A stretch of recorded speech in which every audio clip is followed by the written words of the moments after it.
Welcome back to the Cronkite Sports Report. I'm Victoria Samuels.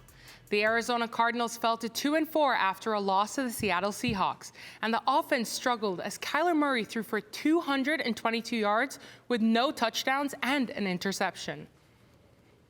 The loss has prompted widespread calls for head coach Cliff Kingsbury to be fired, and many are calling for general manager Steve Keim to be removed as well. Kingsbury is in his fourth season with the team. Both signed contract extensions back in March to remain in Arizona throughout the 2027 season. Right now, Kingsbury is just trying to get his offense back on track. He's even open to giving someone else the play-calling duties.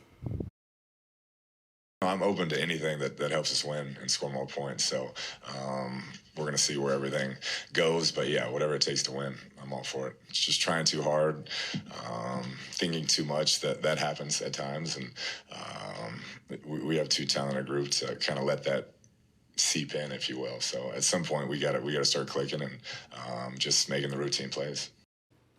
The Cardinals are looking to get some of their offensive firepower back this week. DeAndre Hopkins is set to play Thursday, and the team traded for Panthers wide receiver Robbie Anderson this morning. Earlier this month, the Phoenix Suns lost their preseason home opener to the Adelaide 36ers, but one player on the Australian squad may sound familiar to Arizonans.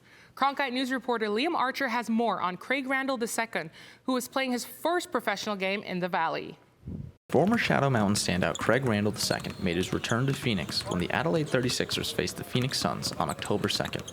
Randall signed with the Australian NBL squad this summer after spending time in the NBA G League with the Long Island Nets last season. While there, he was named the league's most improved player. I mean, obviously everybody's dreaming as a kid is to play in the NBA.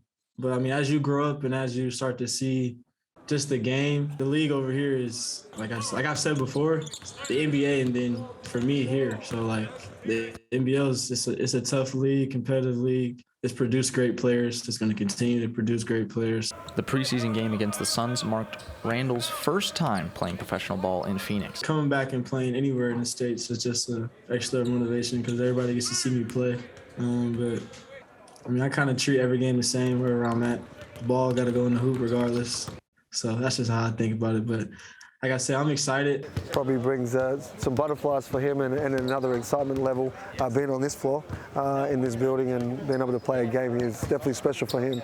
Although Randall spent most of his youth in Ohio, his father took a software job here in the Valley when he was in high school. And now, even since moving to Florida, he wasn't going to miss this. I just enjoy watching him play.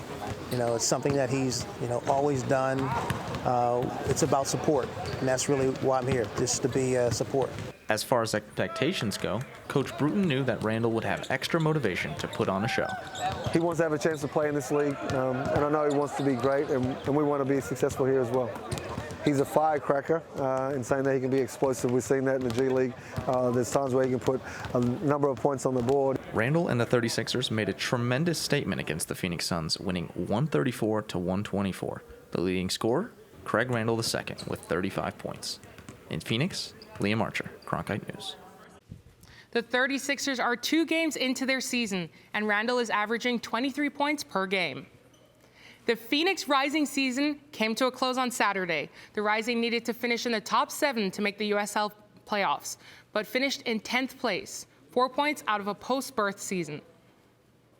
Although the Rising were victorious against Atlanta United 2 at home on Saturday, the team was not able to make up enough ground to advance to the playoffs. Coach Juan Guerra is proud of the progress he made with the team since taking over midway through the season. We changed many things, and the boys absorbed that very well, and they try to push forward, being brave, and trying to give back to what I just said, to the organization, to the fan base. So that's a huge building block for next year. We just have to make sure now we have some time. Today's athletes and coaches tend to focus on specializing in one sport, but one student athlete at Brophy College Prep is excelling in 2 different sports in the same season.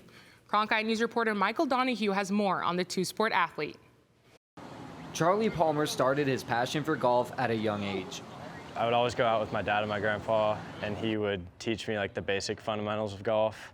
I don't really remember until I was about like 7 or 8, like actually liking it that much. When he was 9, Palmer placed second in his first golf tournament. More wins and success followed Palmer, solidifying his drive to be a golfer.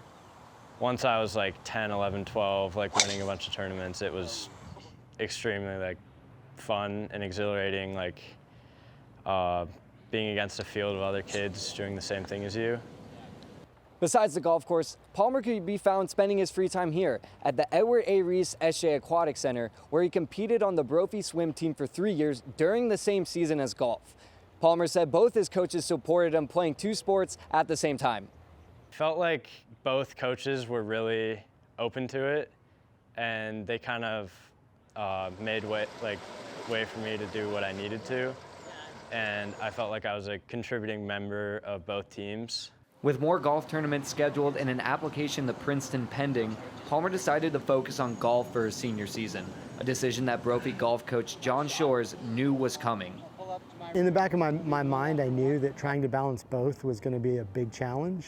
Brophy academics are obviously a challenge in and of themselves. So to try to navigate swimming practice, swimming meets, golf meets, it was going to be a tall order for him. Palmer emphasized bonding with the golf team now that he has more time on his hands, and his teammates, such as Henry Dahl, have seen the improvement in his leadership.